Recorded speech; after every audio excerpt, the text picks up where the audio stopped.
and welcome to Now That's What I Call Business. And today we're talking about one of my favorite topics, sustainability. Don't run away. I promise you I'm going to make it fun, make it applicable to your business. And I might even talk about Incrediballs. Okay, I'm going to talk about Incrediballs first because it's been a big week. So if you follow me on Instagram, and guys, if you don't, why not? Our first prototypes arrived. I have been waiting for them for the last couple of weeks. I have known they're on the way. It is all the flavors, but they're here. I have tested all of the 13 flavors. And you know what? We're pretty damn close. All of you out there who've been doing R&D with your products, particularly if someone else is manufacturing it for you, will know what that's like. You've been waiting for something to arrive for so long. You've got this big build up in your head. You're not sure how it's going to go. And there's kind of like this element of fear of whether it's just going to be awful. And I was pretty sure they were going to taste salty or like, I don't know, like a bath bomb would. I imagine. I've never drank a bath bomb, promise. But they're great. My favourite was a blackcurrant, no surprise. Pink lemonade was a close second. Yes, I went with pink lemonade, not just lemonade, because let's be honest, pink lemonade is the superior one. So very soon, and I know I keep promising you this, but very soon we will have lots more on the way, and hopefully before the end of the year, we will have our SIP squad up and running. So have you signed up to Incrediballs.com? If you haven't and you want to help us test products, I would head there right now and sign up because soon we will be putting a call out for our SIP squads. But today is not about Incrediballs. I mean, it's always about Incrediballs, right? But it's about the incredible world of sustainability. I'm going to give you 10 tips on how to make your business more sustainable because the only way we dig ourselves out of the shit we are in and protect our planet, rehabilitate our environment that, yes, mostly business has destroyed, is by changing the way we do business. And yes, you can 100% be sustainable and profitable. Etik's proven it. Incrediballs is sure as shit going to prove it. There is a multitude of businesses out there that can absolutely prove to you that you don't have to give up your values in order to be profitable. At the end of the day, people start businesses because they want to solve problems. But by and large, people want to make money. And that is what tends to put them off from making choices which really are better for people and planet. I promise you, you can have both. I read a statistic the other day that said 88% of New Zealand businesses want to be more sustainable, but they don't know how. And look, just between you and me, I find that hard to believe. But perhaps I'm just being unsympathetic because there is a lot of information out there. In fact, there is more information out there right now than there ever has been ever before, of course, with the internet, right? Everyone and their dog has a podcast. Everyone and their dog has a blog, which is great. There is more information out there than you could possibly ever absorb. The problem is people don't put it into practice. We don't apply the knowledge. This is why I don't go to conferences because I find that I'm overwhelmed, I'm inspired, I'm so excited, and I'm going to put all these things into practice. I'll go home and I won't do it, which is an absolute waste of everybody's time, isn't it? So the key is applying the stuff that you read. But let's just remember that moving your business to being more sustainable is about progress, not perfection. It is not about all of a sudden getting rid of all plastic in your supply chain, though that would be great. It is not about minimizing your entire carbon footprint. I mean, that's an impossibility at this stage. It's about doing better than you did last year and a continuous improvement. Now, these 10 tips I'm going to give you, everybody pretty much can implement them, and they do move the needle. And I'd really love to hear what it is that you do that makes your business more sustainable, and I will include them in the next podcast. Okay, number one, let's start off real easy. This is the easy list. I will do another episode in a couple of weeks, which will have like level medium, shall we say. So this is level easy. Number one is carbon measurement and offsetting, and I promise it's not as scary as it sounds. But if you haven't started voluntarily doing this, in some countries this will start to become a government mandated requirement. So you may as well get ahead of the curve and get the kudos for it from your consumers. The first step in emission management is measuring, because you can't tackle what you haven't measured. So I highly recommend that you get an external agency to do this for you. Not only does it make it easier, as you know, there's a lot of analysis to do, and if you're not an expert, you won't do it right. But it's just more robust and more reliable. So at Etik, we used ECOS and Incrediballs, as we don't yet operate properly. We can't yet measure anything.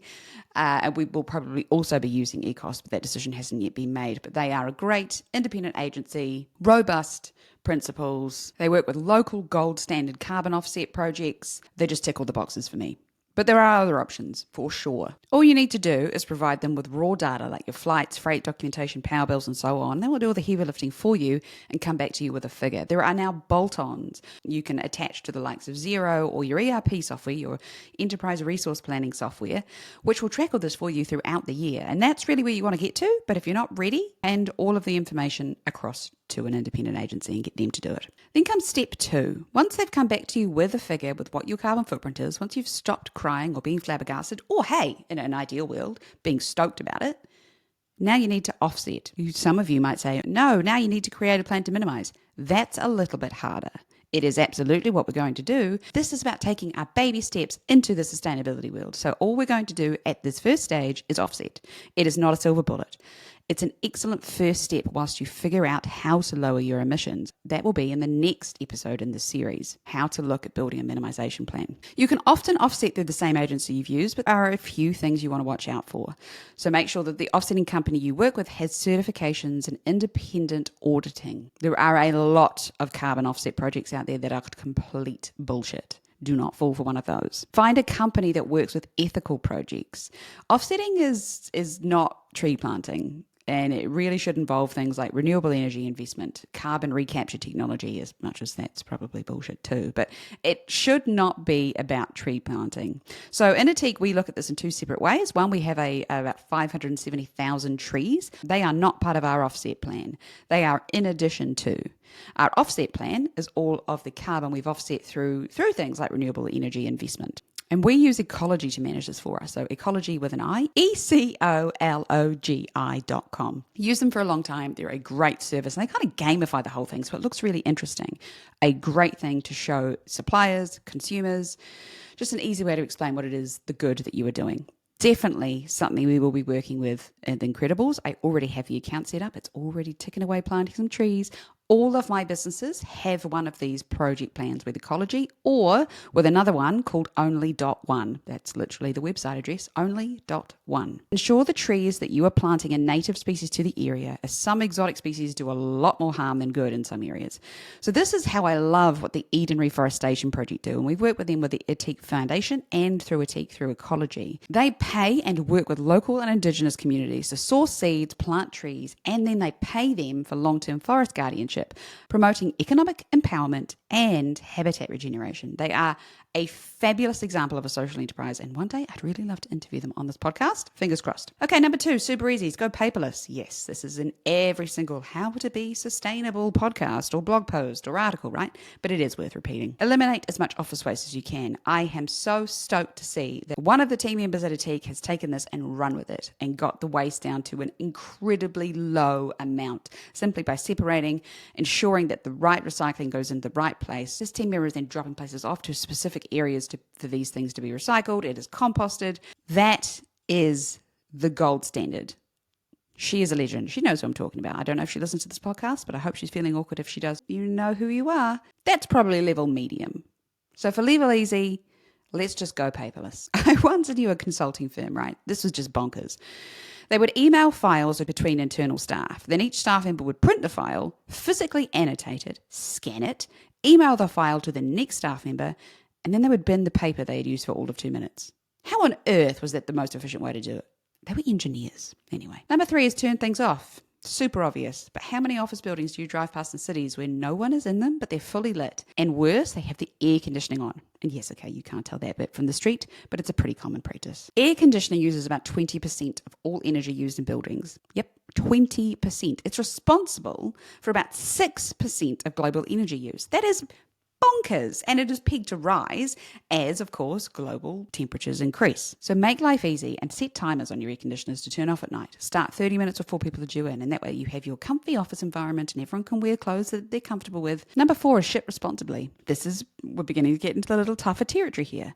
If you ship a product, planet-friendly freight is something I will get into depth in the next couple of installments. But an easy win is to scrap plastic or excessive box sizes, looking at you, Amazon, and get efficient with what you use to ship in. Yes, unboxing is a social media phenomenon. People love it. It's a massive, amazing consumer experience. But you know what looks really bad on social media? Bubble wrap bobbing past on ocean currents as you try and find a fish on a dead coral reef. I'm being dramatic. For dramatic effect, you get the point. Ditch the unrecyclable plastic bubble wrap for recycled compostable paper, or better yet, get boxes that fit the product so snugly they don't bang around when getting freighted. There are people who specialize in exactly this who can help you with this one, but it really just requires a little bit more thought, and it's usually an easy win. Yes, I know bubble wrap is technically recyclable through certain companies, but I am very dubious to whether that actually occurs. Number 5 is outfit your office sustainably. This is probably one of my favorites because if you've listened to anything I've ever said before, and obviously, of course, you have done, right?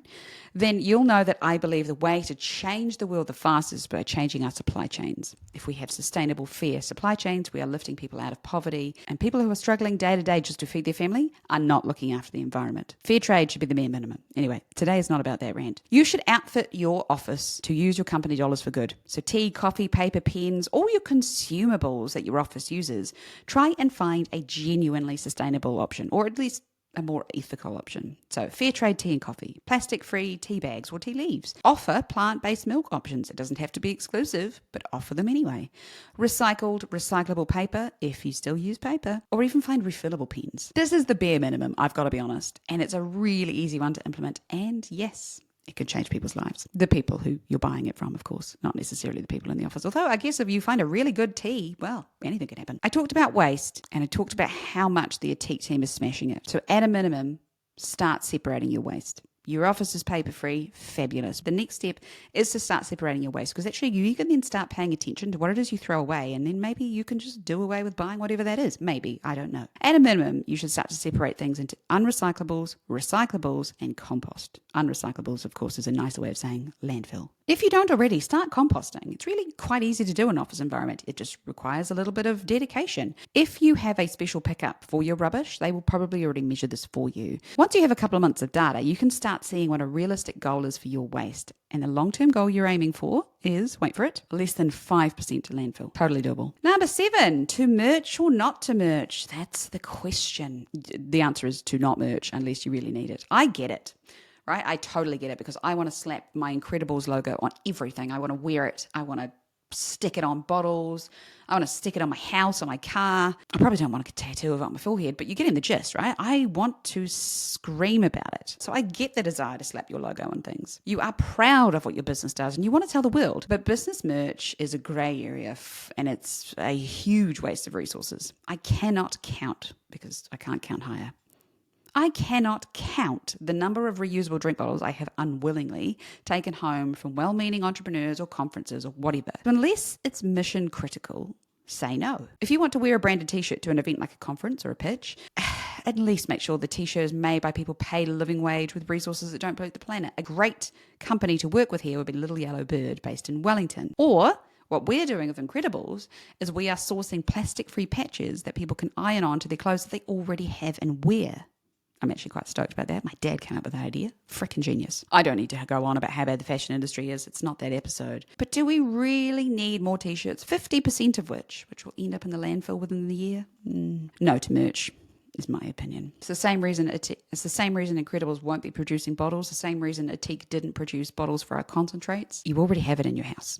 Let's not make more shit. 8. Are your products necessary? Now, this is a big question. And look, and I'll probably leave this for a future conversation because people have often asked me, are you really doing good by creating businesses? And I believe yes, because of our product that is much less wasteful, much less resource intensive and done in a much more ethical manner, if that displaces a much more wasteful product, then it's a no-brainer because people are going to buy stuff anyway. But a good practice checklist to have in place is one that focuses on necessity. Obviously, in the purest terms, the most sustainable thing is the one you didn't buy. But of course, as I've just said, people are going to buy things they need to live and work and have fun and raise children and so on. But not everything we've been told is necessary to do those things is necessary. So to give an example, our NPD checklist at Atik had this, is this necessary question, where we decide if A, the product actually does displace a more wasteful alternative, if B, can we do it in a way that is fabulous for the consumer but does not contravene one of our values, and C, is someone else already doing it, and if so, can we actually do it better or not? And if the answer is no to any of those questions, we don't do it.